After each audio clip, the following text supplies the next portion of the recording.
Welcome back in online class of Urmila Devi PG College, प्रसार बरोद प्रयागराज। मैं self Neeraj Tiwari. पिछले video में हमने कार्नोट्स रिवर्सिबल इंजन के बारे में पढ़ा है। कार्नोट्स रिवर्सिबल इंजन हम जानते हैं कि किसी भी हीट इंजन की अपेक्षा कार्नोट्स रिवर्सिबल इंजन क्या है, फ्री होता है all the defects of practical engine. Practical engine की सभी कमियों से मुक्त कार्नोट्स रिवर्सिबल इंजन होता है। इसलिए कार्नोट्स थ्योरम जो बनाया गया, कार्नोट्स थ्योरम इसी पे आधारित है। कार्नोट्स थ्योरम के आधार पे जो स्टेटमेंट हमको मिला है, कार्नोट्स थ्योरम ये कहता है कि इसके अनुसार हम जानते हैं कि स्टेटमेंट हमारा है कि no engine working between two given temperature can be more efficient than a reversible engine working between the same temperature limit. No engine working between two given temperature, यानी कि कोई भी इंजन नहीं है वर्किंग बिटवीन कार्य करने वाला between two given temperature, यानी किन्हीं दो दिए गए तापों के बीच में कार्य करने वाला कोई भी इंजन नहीं है। कैन बी मोर एफिशिएंट, यानी कि अधिक क्षमता वाला नहीं हो सकता है than a reversible engine, than a reversible engine या एक रिवर्सिबल इंजन की अपेक्षा या एक रिवर्सिबल कार्नोट्स इंजन की अपेक्षा working between the same temperature limit, उसी ताप सीमा में कार्य करने वाले किसी रिवर्सिबल इंजन की अपेक्षा कोई भी इंजन अधिक क्षमता वाला नहीं हो सकता है। जो हमारा पहला स्टेटमेंट है, पहला स्टेटमेंट ये कह रहा है कि कोई भी ऐसा इंजन नहीं है जो कि किन्हीं दो दिए गए तापों में कार्य करता हो और वो एक रिवर्सिबल इंजन उसी ताप सीमा में कार्य करने वाले एक रिवर्सिबल इंजन से अधिक क्षमता वाला हो। यानी ऐसा कोई भी इंजन नहीं होगा जो कि रिवर्सिबल यानी सेम टेम्परेचर लिमिट में कार्य करता हो और उसी सेम टेम्परेचर लिमिट में कोई रिवर्सिबल इंजन वर्क करता हो, उससे अधिक क्षमता वाला कोई भी प्रैक्टिकल इंजन नहीं हो सकता है, ऐसा कार्नोट्स ने कहा। तो इसी स्टेटमेंट को हम प्रूफ करेंगे। कार्नोट्स ने जो स्टेटमेंट दिया, इसी स्टेटमेंट को प्रूफ करेंगे। हम ऑलरेडी आपको कार्नोट्स रिवर्सिबल इंजन जब पढ़ा रहे थे तो उसमें हमने आपको बताया कि हीट इंजन को मोर एफिशिएंट यानी अधिक क्षमता वाला बनाने के लिए कार्नोट्स ने एक थ्योरेटिकल इंजन बनाया, एक थियरी दिया। उसी थियरी पे आधारित अगर हम इंजन कोई बनाएं तो कार्नोट्स ने कहा कि अगर इस प्रकार का कोई इंजन बनाया जाए, इस थियरी पे आधारित कोई इंजन बनाया जाए, उन्होंने अपने इंजन में 4 इसेंशियल कंपोनेंट्स लिए थे। उन्हीं 4 इसेंशियल कंपोनेंट्स को जिस प्रकार से उन्होंने कंसीडर किया था, अगर उस प्रकार के कंपोनेंट्स को लिया जाए तो जो इंजन बन के तैयार होगा उस इंजन की क्षमता अदर इंजन की अपेक्षा, प्रैक्टिकल इंजन की अपेक्षा अधिक होगी। तो जबकि इन द प्रैक्टिकल यूज यानी प्रैक्टिकल यूज में हम कार्नोट्स इंजन जो बनता है, कार्नोट्स रिवर्सिबल इंजन जो बना, वो प्रैक्टिकल यूज में हमको फाइंड नहीं होता है। क्यों? क्योंकि कार्नोट्स इंजन क्या होता है, फ्री होता है ऑल द डिफेक्ट्स ऑफ, जितनी भी कमियां हैं, जितनी भी डिसिपेटिव फोर्सेस होते हैं, सबसे वो फ्री होता है। यानी किसी भी प्रकार की कमी नहीं होती है, किसी भी प्रकार का हीट लॉस नहीं होता है, एनर्जी लॉस नहीं होता है in the Carnot's reversible engine. यानी कार्नोट्स ने जो आइडियल इंजन बनाया उसमें किसी भी प्रकार के एनर्जी का लॉस नहीं होता है। ठीक, एनर्जी बिल्कुल लॉस नहीं होती है। यानी कहने का मतलब है कि एनर्जी लॉस कहाँ से हो सकती है? जैसे वर्किंग सब्सटेंस आपने कंसीडर किया, वर्किंग सब्सटेंस को आप हीट प्रोवाइड करेंगे, उसके सराउंडिंग यानी कहने का मतलब उसकी दीवारों के माध्यम से सराउंडिंग से हीट एक्सचेंज हो सकती है। तो सराउंडिंग से हीट एक्सचेंज को रोकने के लिए उन्होंने नॉन कंडक्टिंग वाल्व्स लिया था। जो सिलेंडर कंसीडर किया था उसकी वाल्व्स को नॉन कंडक्टिंग लिया था। पिस्टन से हीट एक्सचेंज हो सकती है, पिस्टन को भी नॉन कंडक्टिंग लिया था। साथ साथ पिस्टन से हीट एक्सचेंज हो सकती है, यानी हीट एनर्जी डिक्रीज हो सकती है, हीट एनर्जी स्पेंड हो सकती है, लेकिन उन्होंने पिस्टन जो लिया था वो फ्रिक्शन लेस लिया था। तो किसी भी प्रकार की एनर्जी का लॉस नहीं होता है in the Carnot's reversible engine. ठीक, इसलिए कहा जाता है, इसलिए हमने कहा कि कार्नोट्स ने जो इंजन बनाया वो हीट इंजन की इफिशियंसी को बढ़ाने के लिए उन्होंने एक थ्योरेटिकल इंजन बनाया। उन्होंने कहा कि अगर इंजन को इस प्रकार से कार्य कराया जाए, इस प्रकार के ऑपरेशन में रखा जाए, जैसा कि हमने पिछले वीडियो में आपको बताया है, इस प्रकार से कार्य कराया जाए तो इंजन की इफिशियंसी मैक्सिमम होगी। तो उसी के आधार पर एक थियरम बनाया गया जिसको हम कार्नोट्स थियरम के नाम से जानते हैं, और उसका स्टेटमेंट यहाँ दिया गया कि no engine working between two given temperature can be more efficient. यानी कोई भी इंजन कार्य करने वाला, जो कि दो दिए गए तापों में कार्य करने वाला कोई भी इंजन अधिक क्षमता वाला नहीं हो सकता है than a reversible Carnot's engine, एक रिवर्सिबल कार्नोट्स इंजन की अपेक्षा working between same temperature limit, उसी ताप सीमा में कार्य करने वाले रिवर्सिबल कार्नोट्स इंजन की अपेक्षा अधिक क्षमता वाला कोई दूसरा इंजन नहीं हो सकता है। यानी इस स्टेटमेंट का अगर हम सिंपल वे में इसके मीनिंग को समझें तो स्टेटमेंट केवल ये कहता है कि कोई भी इंजन, दो दिए गए तापों में कार्य करने वाला कोई भी इंजन कार्नोट्स रिवर्सिबल इंजन से अधिक क्षमता वाला नहीं हो सकता है उसी ताप सीमा के अंतर्गत। यानी जिस टेम्परेचर लिमिट के अंतर्गत हम किसी इंजन को कंसीडर करते हैं, उसी टेम्परेचर लिमिट के अंतर्गत जो कार्नोट्स रिवर्सिबल इंजन की इफिशियंसी होगी, तो प्रैक्टिकल इंजन की इफिशियंसी कभी भी कार्नोट्स रिवर्सिबल इंजन की इफिशियंसी से अधिक नहीं हो सकती है, इक्वल हो सकती है। कम हो सकती है, लेकिन कार्नोट्स रिवर्सिबल इंजन की इफिशियंसी से अधिक नहीं हो सकती है। ठीक, ये पहला स्टेटमेंट हमारा कहता है। दूसरे स्टेटमेंट में, इसी स्टेटमेंट को इस प्रकार से भी हम कह सकते हैं, all the reversible engine working between same temperature limit have the same efficiency. यानी जितने भी रिवर्सिबल इंजन होंगे, कार्नोट्स इंजन हमारा क्या है, एक रिवर्सिबल इंजन है। रिवर्सिबल क्यों है? क्योंकि जिस प्रकार से हम डायरेक्ट प्रोसेस में वर्क फाइंड करते हैं, उसी प्रकार से हम रिवर्स प्रोसेस में भी वर्क फाइंड करते हैं। ठीक ना, इसलिए कार्नोट्स इंजन हमारा एक रिवर्सिबल इंजन है। कार्नोट्स इंजन में हम जो भी एक्सपेंशन या कंप्रेशन फाइंड करते हैं वो वेरी स्लो यानी क्वासी स्टैटिकली फाइंड करते हैं। इसलिए पर साइकिल यानी प्रत्येक साइकिल, चाहे हम आइसोथर्मल एक्सपेंशन में हो वो भी हमारी रिवर्सिबल साइकिल कही जाएगी, चाहे हम isothermal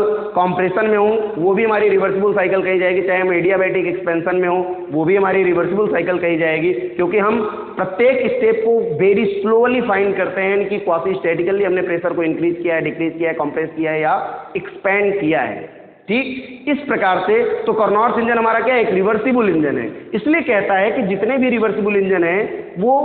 all the reversible engine working between same temperature limit have the same efficiency. यानी जितने भी रिवर्सिबल इंजन होंगे अगर वो समान ताप सीमा में कार्य करते हैं तो उनकी क्षमता क्या होगी, ये एक समान होगी। यानी all the reversible engine working between same temperature limit have the same efficiency. आगे कह रहे हैं what ever be the working substance, यानी वर्किंग सब्सटेंस कुछ भी हो। ठीक, चाहे हम एक रिवर्सिबल इंजन कंसीडर करें, उसमें हम वर्किंग सब्सटेंस के रूप में एयर कंसीडर कर लें, एक इंजन हम कंसीडर करें उसमें वर्किंग सब्सटेंस के रूप में हम आइडियल गैस को कंसीडर कर लें, फिर भी दोनों की इफिशियंसी अगर हम सेम टेम्परेचर लिमिट में कंसीडर करते हैं तो उनकी इफिशियंसी क्या है, उनकी इफिशियंसी सेम होगी। जैसा कि हमने आपको बताया था कि जो कार्नोट्स रिवर्सिबल इंजन की इफिशियंसी होती है वो वर्किंग सब्सटेंस पे डिपेंड नहीं करती है, वर्किंग सब्सटेंस के नेचर पे डिपेंड नहीं करती है। The efficiency of Carnot's engine is depends only upon the temperature limit, केवल ताप सीमाओं के अंतर्गत इन विच द इंजन वर्क्स, यानी जिस ताप सीमा के अंतर्गत इंजन कार्य हमारा करता है उसी टेम्परेचर लिमिट्स पे केवल डिपेंड करता है। It's efficiency does not depends upon the nature of working substance. इसकी इफिशियंसी वर्किंग सब्सटेंस के नेचर पे डिपेंड नहीं करती कि वर्किंग सब्सटेंस हमारा क्या है, इस पे डिपेंड नहीं करेगी। इफिशियंसी केवल डिपेंड किस पे करेगी, टेम्परेचर लिमिट पे, जिस टेम्परेचर लिमिट के अंतर्गत कार्नोट्स इंजन हमारा वर्क करता है। कार्नोट्स इंजन हमारा केवल दो टेम्परेचर लिमिट्स यानी सोर्स और सिंक के बीच में कार्य करता है, सोर्स और सिंक के टेम्परेचर के बीच में कार्य करता है, और उसकी इफिशियंसी उसी सोर्स और सिंक के टेम्परेचर पे डिपेंड करती है। अगर सोर्स और सिंक के टेम्परेचर को हम बदलेंगे तो इफिशियंसी बदलेगी, अन्यथा सोर्स और सिंक के टेम्परेचर को जब तक हम कॉन्स्टेंटली रखेंगे तो इफिशियंसी कार्नोट्स इंजन की बदलेगी नहीं। ठीक, तो इसीलिए यहां कहता है कि all the reversible engine working between same temperature limit have the same efficiency, यानी जितने भी रिवर्सिबल इंजन होंगे वो उनकी क्षमता क्या होगी, एक समान होगी अगर वो समान ताप सीमा में कार्य करते हैं तो।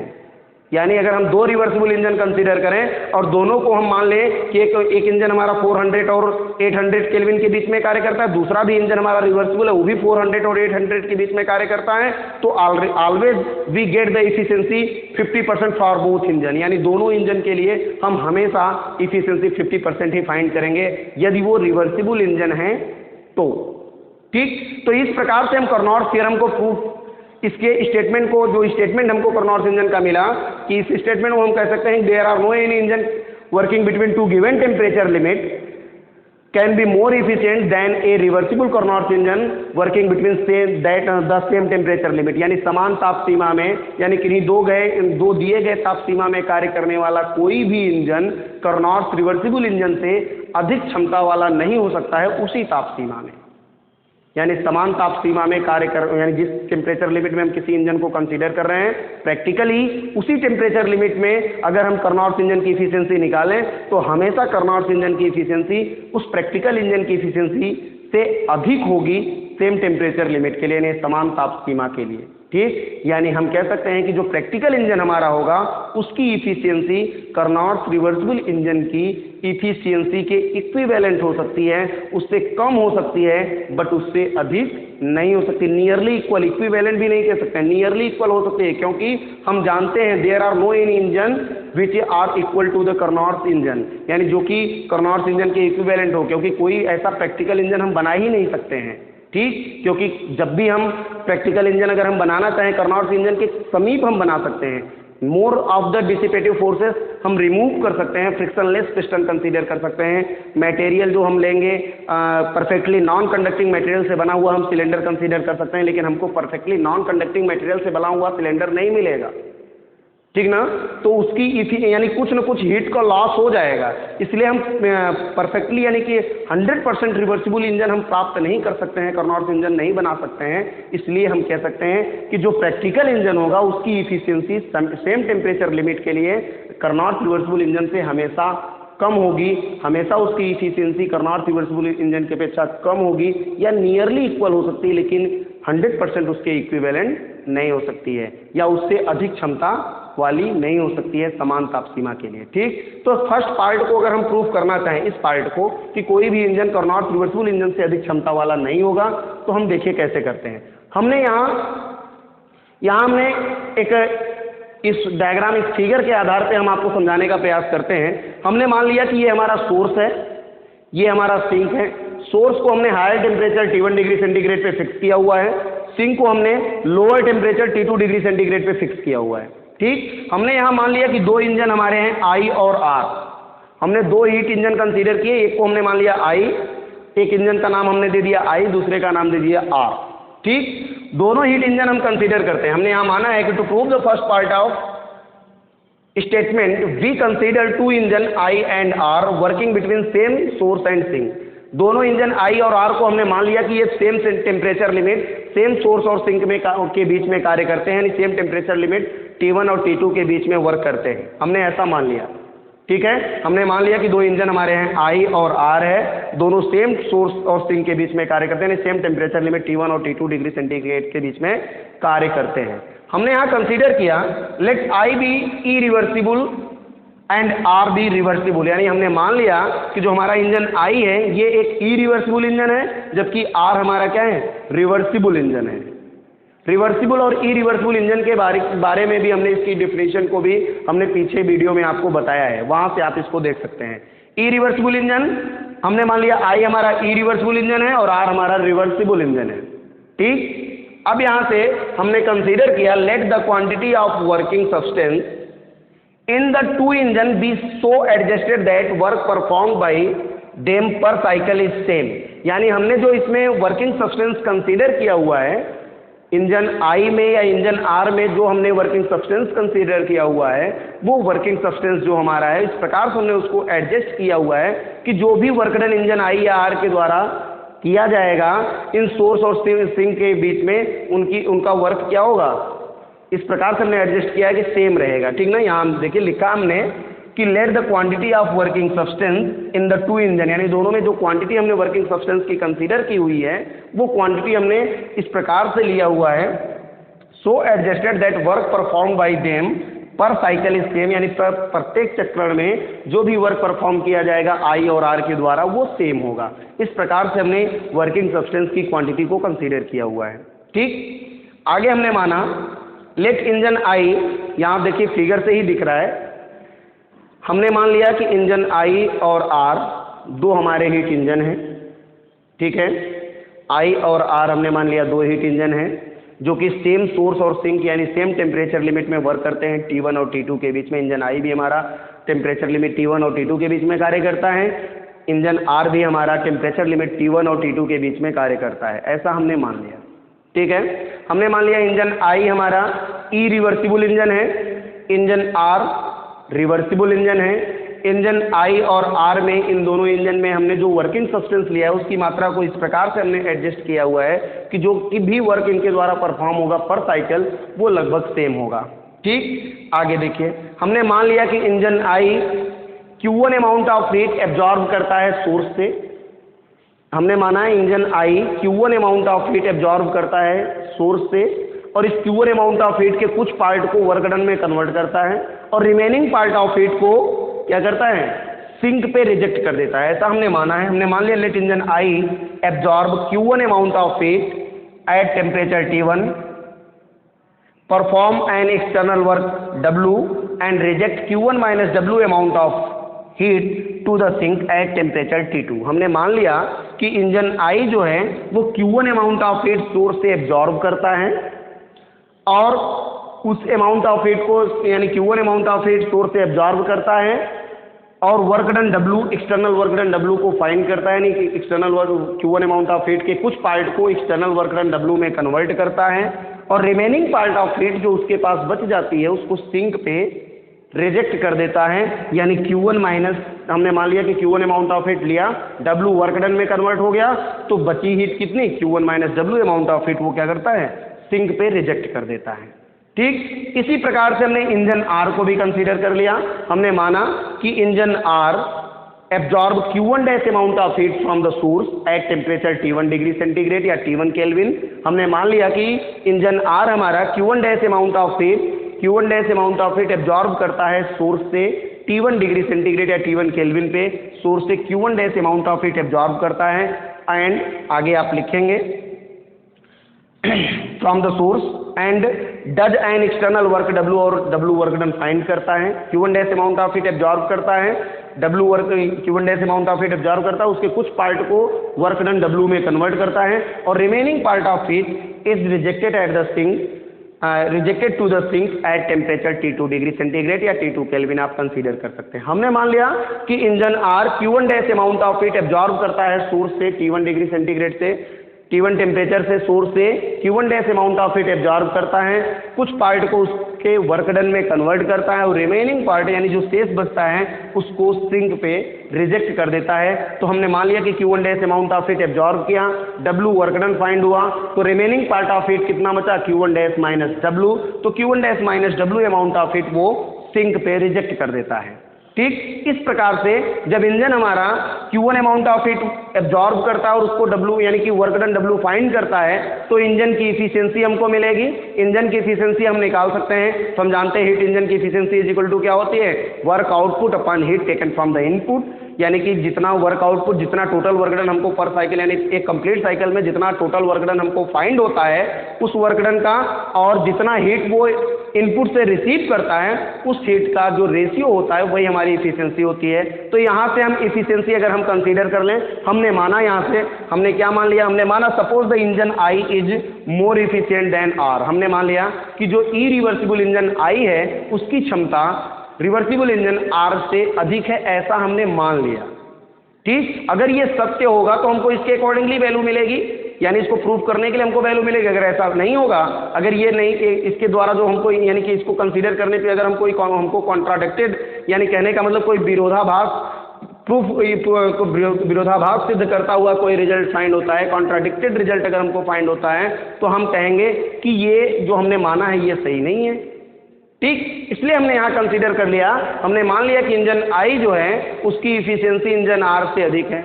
तो इंजन I की इफिशियंसी आप निकालेंगे तो इंजन I की इफिशियंसी क्या होगी, total work done upon heat taken from the source. तो हीट कितना सोर्स से, हमने मान लिया कि टोटल वर्क डन W है और हीट लेता कितना है सोर्स से, Q1 amount of heat absorb करता है, तो W by Q1 is the efficiency of engine I and W by Q1 dash is the efficiency of engine R because engine R receive the Q1 dash amount of heat from the source and engine I receive the Q1 amount of heat from the source. ठीक, इस प्रकार से network done अगर हम consider करें, network done तो हम मान लेते हैं, हमने कहा कि Q1 amount of heat absorb करता है, W वर्क डन हमको फाइंड होता है, तो इफिशियंसी निकालेंगे net work done upon heat taken from the source W by Q1 for the engine I and W by Q1 dash for the engine R because engine R taken the heat from the source is equal to the Q1 dash amount of heat. Q1 dash amount of heat वो source से absorb करता है, इसलिए W by Q1 dash उसकी efficiency हो जाएगी। तो नीटा हमने यहाँ माना है कि इंजन I की इफिशियंसी इंजन R की इफिशियंसी से अधिक होगी, that is engine efficiency of engine I is greater then engine efficiency of engine R। Neeta I is greater then Neeta R हो जाएगा, इम्प्लाइज दैट यहाँ से कंसीडर कर सकते हैं। इफिशियंसी की वैल्यू निकालेंगे फार्मूला के आधार पे, तो हम जानते हैं work output upon heat taken from the source W by Q1 for the engine I हो जाएगा, is greater then W by Q1 dash for the engine R। W work done है तो ये दोनों आपस में कैंसिल आउट हो सकते हैं, इसको इधर ले जा सकते हैं, क्रॉस मल्टीप्लाई करेंगे तो वैल्यू आ जाएगी Q1 dash is greater than Q1, यानी the heat taken from the source by engine R is greater than the heat taken from the source by engine I,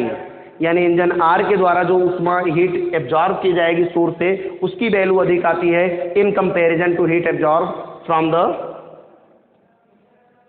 engine I।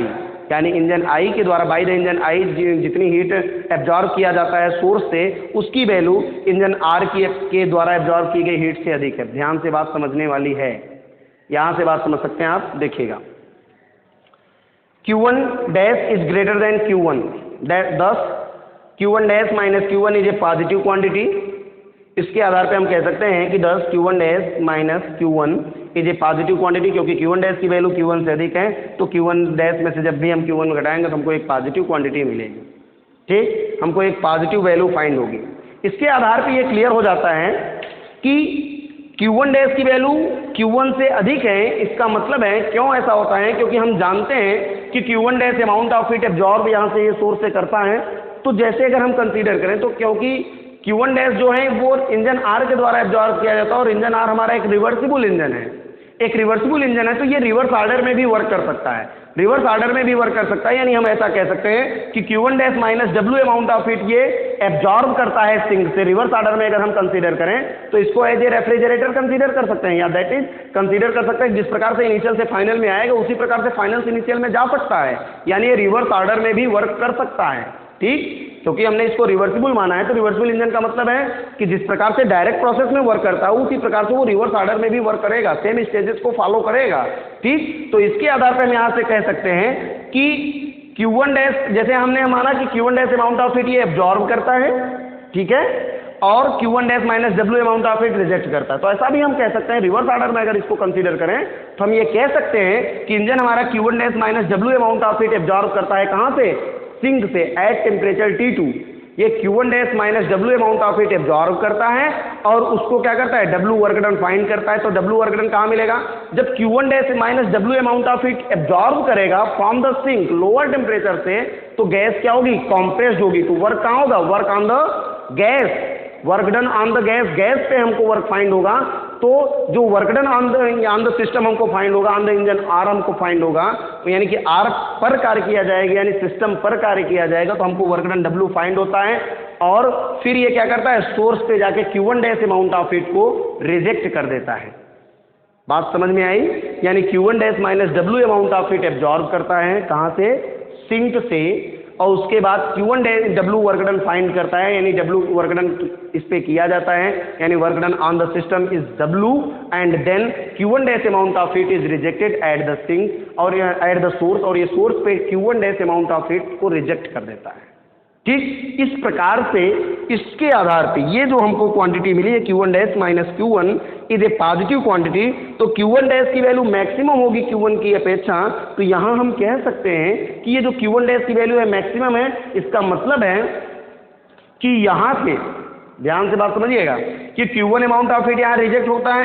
Absorb होता है, और ये Q1 minus W amount of heat reject करती है। लेकिन reversible engine यहाँ से जो हीट एब्जॉर्ब करता है, ये यहाँ से जब इस पे रिजेक्ट करता है तो यहाँ की हीट को ट्रांसफर कहाँ कर रहा है, यहाँ पे। Q1 dash is a positive quantity, इसकी वैल्यू पॉजिटिव होगी, यानी Q1 डैश की वैल्यू ग्रेटर होगी Q1 की अपेक्षा। इसका मतलब हम यहाँ से कह सकते हैं कि सिंक सोर्स के द्वारा,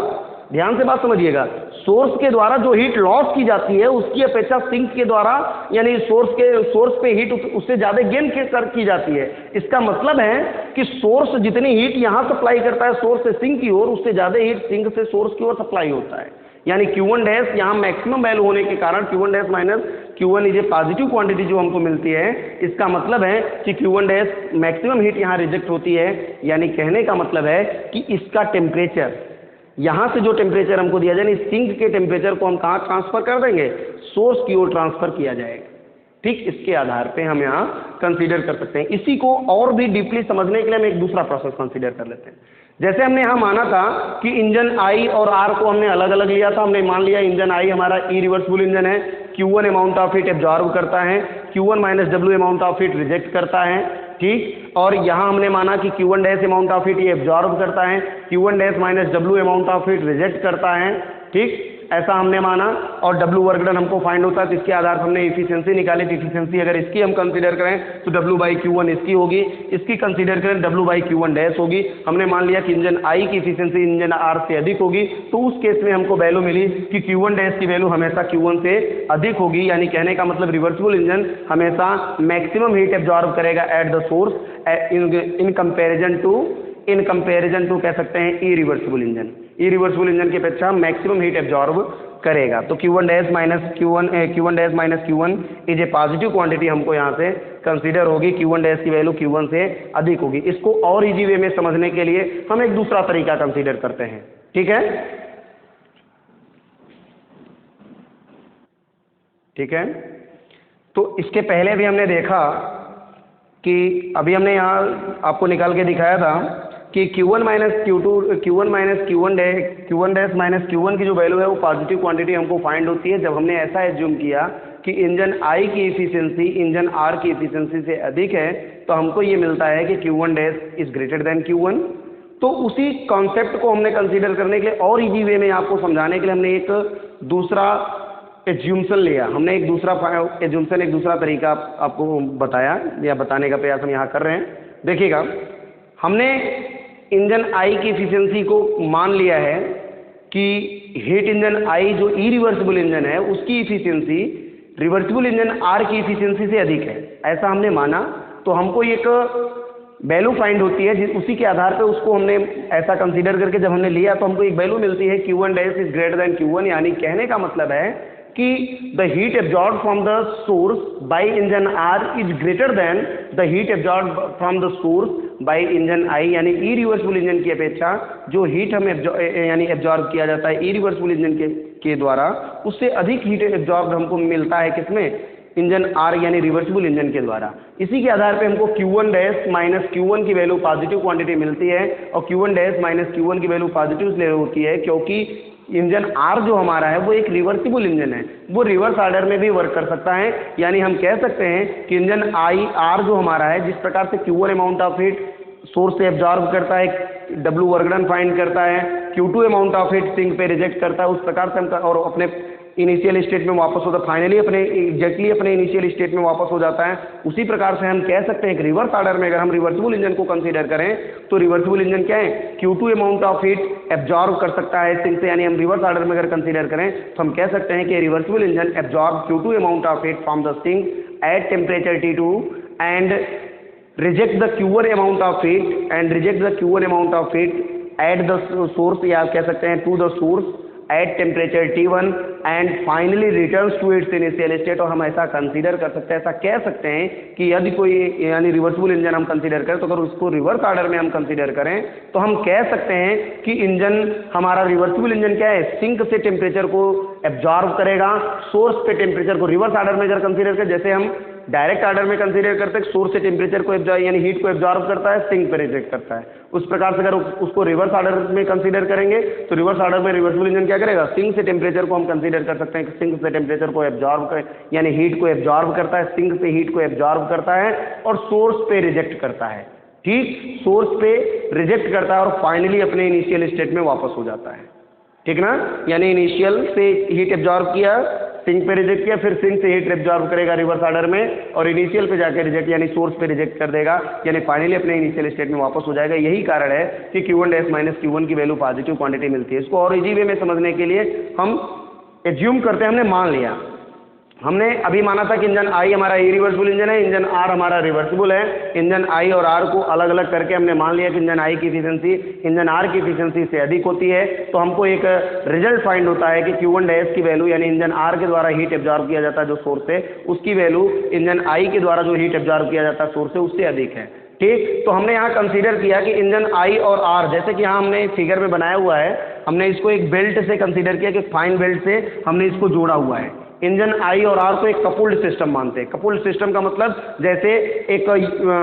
युग्म की तरह कंसीडर करते हैं, जोड़े की तरह कंसीडर करते हैं। जैसे हम साइकिल का चक्का देखते हैं, साइकिल का पहिया देखे हैं, हमने उसको क्या किया हुआ है, एक दो पहिए होते हैं, उसको हमने गियर के माध्यम से जोड़ा हुआ है, एक बीच में उसको घुमाते हैं। तो पहला अगर हमारा पीछे का चक्का जब घूमता है तो आगे का चक्का भी हमारा क्या होता है, घूमता है। इस प्रकार से हमने एक कपुल्ड सिस्टम में कंसीडर कर लिया कि इंजन I और R हमारे क्या है, एक कपुल्ड सिस्टम है। कपुल्ड सिस्टम के लिए तो हमने मान लिया कि now suppose the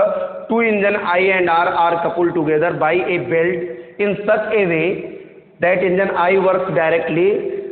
that is forward, it drives engine R backward as shown in figure, यानी हम इंजन आई और आर को एक कपुल्ड सिस्टम मानते हैं, एक बेल्ट के द्वारा हम उनको एक कपुल्ड सिस्टम में कंसीडर करते हैं, यानी कि जब इंजन आई हमारा वर्क करेगा उसी समय इंजन आर भी हमारा वर्क करेगा कपुल्ड सिस्टम की तरह, यानी एक बेल्ट से हम उसको जोड़ देते हैं, यानी ऐड करते हैं। अब इंजन आई जब हम ड्राइव करेंगे, इंजन आई जब हमारा मूव करेगा, अगर ये फॉरवर्ड मूव करेगा, जैसे इसको हम फॉरवर्ड, ये फॉरवर्ड मूव करेगा तो ये क्या होगा, बैकवर्ड मूव करेगा। समझ रहे हैं ना? जैसे ध्यान दीजिए, अगर ये पोर्शन इसका,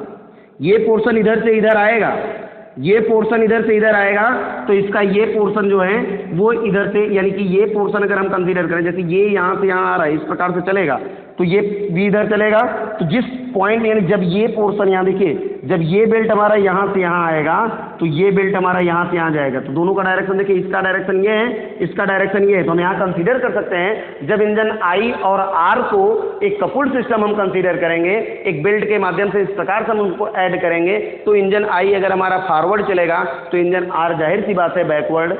डायरेक्शन में चलेगा। यानी यदि हम इंजन आई को हीट इंजन कंसीडर करें तो जाहिर सी बात है इंजन आर हमारा क्या होगा, एक रेफ्रिजरेटर की तरह कार्य करेगा अकॉर्डिंग टू दिस कपुल्ड सिस्टम। इस कपुल्ड सिस्टम के आधार पे, जैसे हमने आपको बताया कि बेल्ट से जोड़ते हैं, यानी करेगा ये फॉरवर्ड चलेगा, ये यहाँ से यहाँ आएगा, तो बेल्ट हमारा ये वाला इधर से इधर जाएगा, यानी कहने का मतलब जितना इधर आएगा उतना ये इधर जाएगा, जितना ये फॉरवर्ड जाएगा उतना ये इंजन क्या होगा, बैकवर्ड जाएगा। ठीक, यानी कहने का मतलब कि यदि engine I Q1 amount of heat absorb करेगा सोर्स से, तो इंजन आर क्या है, ये सोर्स से हीट एब्जॉर्ब करेगा, तो इसका जस्ट उल्टा, ये कहाँ से एब्जॉर्ब करेगा, सिंक से। इंजन आर क्या है, सिंक से हीट को एब्जॉर्ब करेगा, ये सिंक पे हीट को रिजेक्ट करेगा, तो ये हीट को कहाँ रिजेक्ट करेगा, सोर्स पे रिजेक्ट करेगा। समझ में आ रहा है कि नहीं?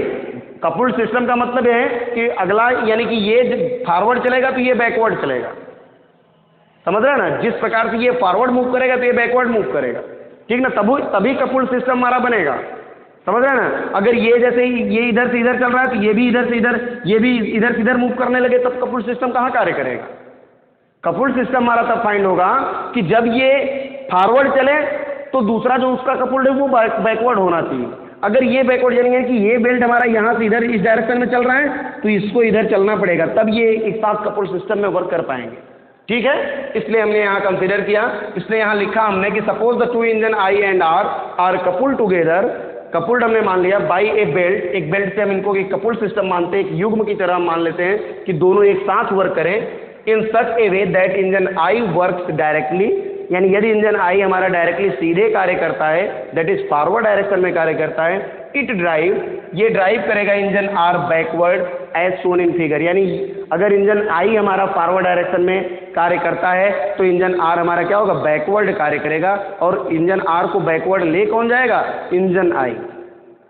इंजन आई के कारण इंजन आर को बैकवर्ड चलना पड़ेगा। ठीक ना? इंजन आई जैसे मूव करेगा उसी प्रकार से कपुल्ड सिस्टम में होने के कारण इंजन आर को भी मूव करना पड़ेगा। तो इस प्रकार से हम यहाँ कहते हैं कि engine I work directly forward, it drive engine R backward as shown in figure, जैसा कि चित्र में दिख रहा है। देखिए इसको इधर, ये इधर चल रहा है तो ये इधर चलेगा, तभी कपुल्ड सिस्टम का कार्य होगा। ठीक, अब यहाँ देखिए engine R works as a refrigerator. क्यों? क्योंकि इंजन आई को हमने माना कि इंजन आई को हीट इंजन कंसीडर करते हैं, तो इंजन आर हमारा एक रेफ्रिजरेटर की तरह कार्य करेगा। जब ये फॉरवर्ड चलेगा तो ये बैकवर्ड चलेगा, कपुल्ड सिस्टम के कारण इसको बैकवर्ड चलना पड़ेगा, तभी कपुल्ड सिस्टम यहाँ बन पाएगा। तो जैसे कि हमने यहाँ बताया कि ये फॉरवर्ड चलेगा तो इसको बैकवर्ड जाना पड़ेगा,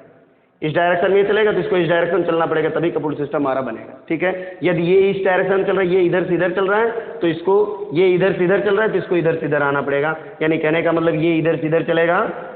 ध्यान से देखिए, ये इधर से इधर चलेगा तो इसका डायरेक्शन ये होगा। ठीक ना? ये इधर से इधर चलेगा तो ये इधर से इधर चलेगा।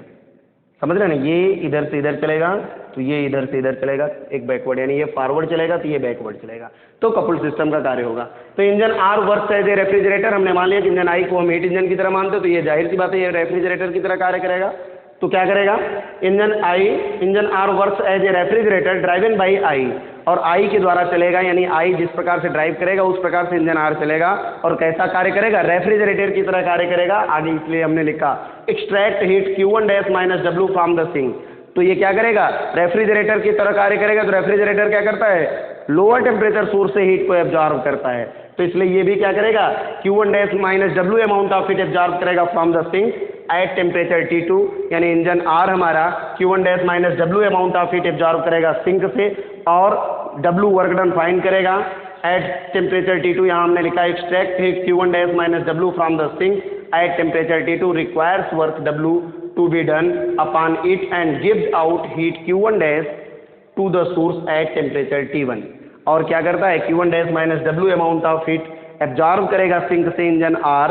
ठीक, क्योंकि ये हीट इंजन है, ये सोर्स से एब्जॉर्ब करेगा तो इसको सिंक से एब्जॉर्ब करना पड़ेगा ड्यू टू द कपुल्ड सिस्टम, कपुल्ड के कारण। तो ये Q1 dash minus W amount of heat absorb करता है और रेफ्रिजरेटर की तरह कार्य करता है, सिंक से इतना हीट एब्जॉर्ब करेगा। W वर्क डन, इस R पे हमको W वर्क डन फाइंड होगा, जो रिक्वायरमेंट वर्क डन हमारा W है वो R पे फाइंड होगा। उसके बाद Q1 dash amount of heat ये क्या करेगा, सोर्स पे T1 डिग्री सेंटीग्रेड पे T1 केल्विन पे रिजेक्ट करेगा। आगे हमने लिखा the work W required to be done on R is directly supplied by I। तो ये जो वर्क डन W हमको फाइंड होता है ये किसके कारण फाइंड होता है, डायरेक्टली सप्लाइड बाई I, यानी I के द्वारा डायरेक्टली सप्लाई किया जाता है। जो ये Q1 amount of heat absorb करेगा, जो वर्क डन ये फाइंड करेगा वही वर्क डन यहाँ हमको, ये वर्क डन यानी ये वर्क डन करेगा, यानी कहने का मतलब Q1 amount of heat absorb करेगा,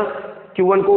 W अमाउंट ऑफ हीट यानी कि Q1 अमाउंट ऑफ हीट के कुछ भाग को वर्क डन में कन्वर्ट करेगा और वही वर्क डन सप्लाई करेगा किसको, इंजन R को। जब ये Q1 डैश माइनस, जब ये Q1 amount of heat source से एब्जॉर्ब करेगा तो ये Q1 dash minus W amount of heat absorb करेगा कहाँ से, सिंक से, ठीक। और ये W वर्क डन फाइंड करेगा तो ये भी W वर्क डन होगा, लेकिन ये W वर्क डन सप्लाई कौन करेगा, इंजन I इसको सप्लाई करेगा। ये W वर्क डन यहाँ फाइंड होगा और फिर ये Q1 minus W amount of heat reject करेगा सिंक पे और ये Q1 dash amount of heat reject करेगा कहाँ, सोर्स पे, ठीक। इस प्रकार से इसलिए हम यहाँ लिखते हैं the work W required to be done on R पे जो रिक्वायर्ड वर्क डन W है वो डन किया जाता है, is directly supplied by I। वो कहाँ से आता है, I के द्वारा डायरेक्टली सीधे सप्लाई किया जाता है। आगे कह रहा है working directly and in this way engine I and R couple together form a self acting device. इस प्रकार से हम कह सकते हैं इंजन I और R जब कपुल टुगेदर यानी एक साथ एक युग में कंसीडर करेंगे तो वो एक सेल्फ एक्टिंग डिवाइस यानी स्वचालित उपकरण की तरह कार्य करेंगे, सेल्फ एक्टिंग डिवाइस की तरह कार्य करेंगे। समझ में आया कि नहीं, यानी जो हमारे कपुल्ड सिस्टम हमारा I और R का है, जब इनको एक कपुल्ड सिस्टम में कंसीडर करेंगे तो जो वर्क डन फाइंड होगा R के द्वारा, यानी R पे जो कार्य किया जाएगा,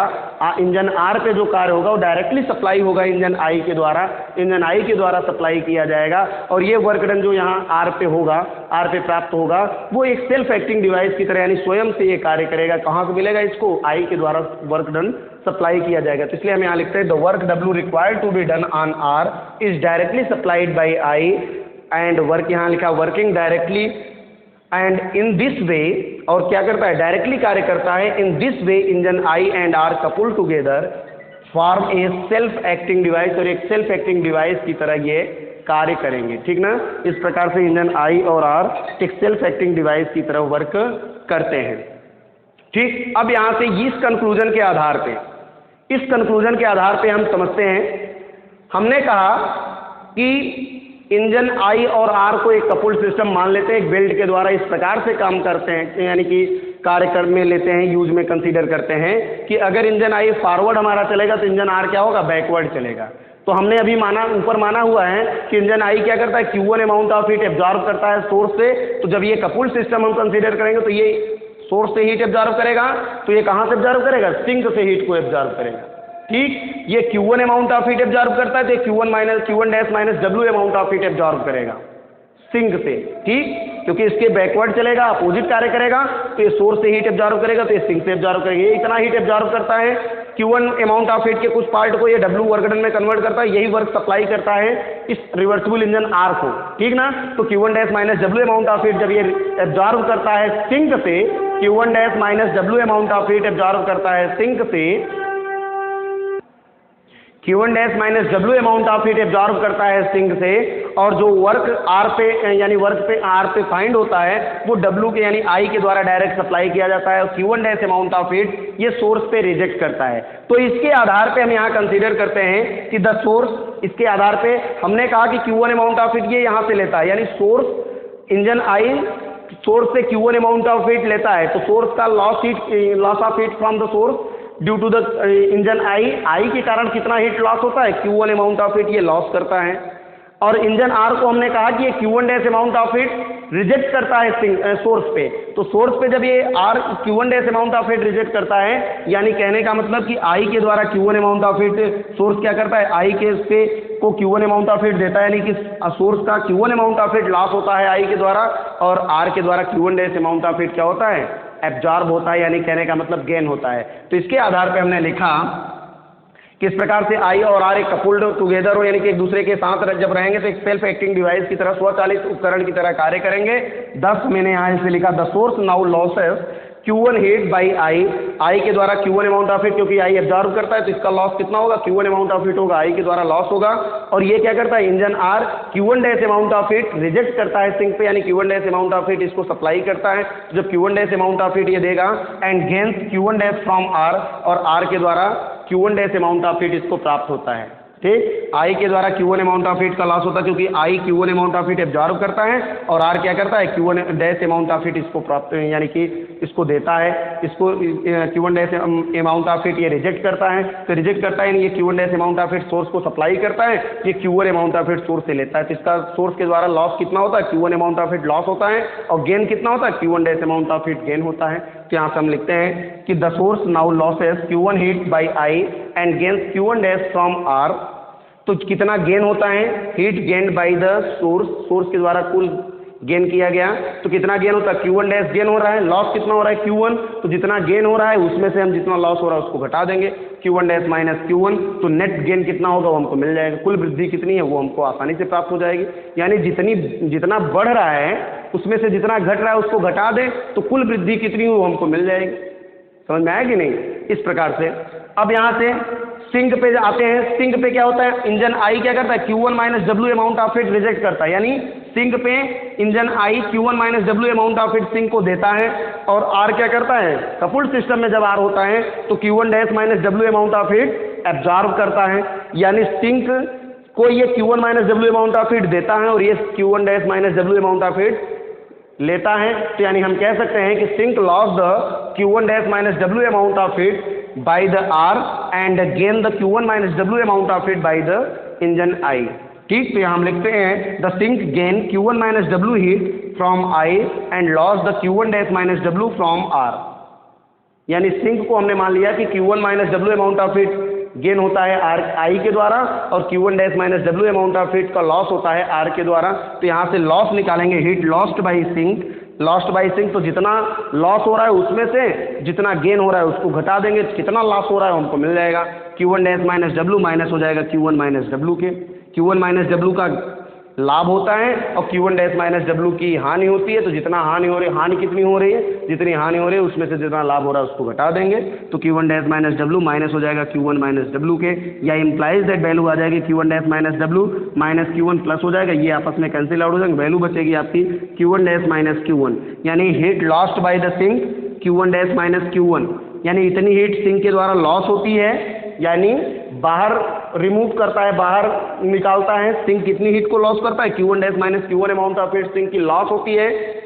हाँ, और यहाँ देखिए heat gain by the source, और सोर्स की हीट गेन कितनी होती है, Q1 dash minus Q1 amount of heat. यानी इसके आधार पे जब इंजन आई और आर को एक कपुल्ड सिस्टम हम कंसीडर करेंगे तो उसके आधार पे हमको क्या मिलता है, और हम जानते हैं Q1 dash minus Q1 is a positive quantity because Q1 dash is greater than Q1 according to the above expression. हमने उपरोक्त एक्सप्रेशन में ये फाइंड किया है, उपरोक्त एक्सप्रेशन में हमने जब माना कि efficiency of engine I is greater than efficiency of engine are,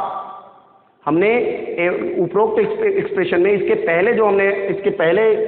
के जो एक्सप्रेशन हमने अभी वीडियो आप पीछे करेंगे तो पहले के एक्सप्रेशन में हमने ये फाइंड किया हुआ है कि engine efficiency of engine I is greater than efficiency of engine R, तो वहाँ पे हमको ये वैल्यू फाइंड हुई है कि Q1 dash is greater than Q1, then जब Q1 डैश की वैल्यू Q1 से अधिक होगी तो Q1 डैश माइनस Q1 की वैल्यू क्या होगी, एक पॉजिटिव क्वांटिटी होगी। तो हम यहाँ से देख रहे हैं कि heat lost by the sink, यानी सिंक के द्वारा जितनी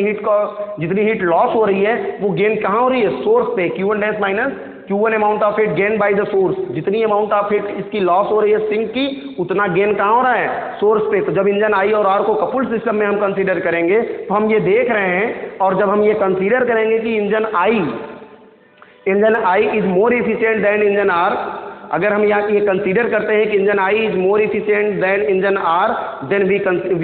we concluded, we find that the Q1 dash is greater than Q1, then the heat lost by the sink is equal to the heat gained by the source, यानी source की जितनी heat बढ़ती है उतनी ही heat sink की loss होती है। इसके आधार पर हम यह कह सकते हैं कि जितनी हीट सिंक यहाँ से बाहर निकालता है वो जाता कहाँ है, सोर्स पे, यानी लोअर टेम्परेचर से हीट फ्लो कहाँ कर रही है, सोर्स की ओर, यानी हायर टेम्परेचर की ओर हीट फ्लो करती है without any external agency, without using any extra work, यानी बिना किसी एक्स्ट्रा कंडीशन के, बिना कंडीशन चेंज किए ही हम यहाँ देख रहे हैं कि heat loss by the sink is equal to the heat gain by the sink, यानी जितनी हीट इसकी लॉस होती है उतनी इसकी बढ़ती है। यानी कहने का मतलब सिंक के द्वारा हीट क्या होती है, जो हीट सिंक के द्वारा बाहर निकाली जाती है वो जाती कहाँ है,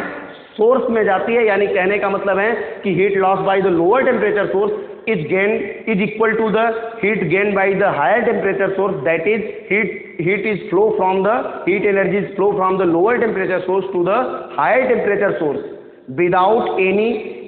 using any external agency या without using any extra work, without changing any condition, यानी बिना कंडीशन को चेंज किए, बिना किसी बाह्य कारक के, बिना किसी एक्स्ट्रा वर्क के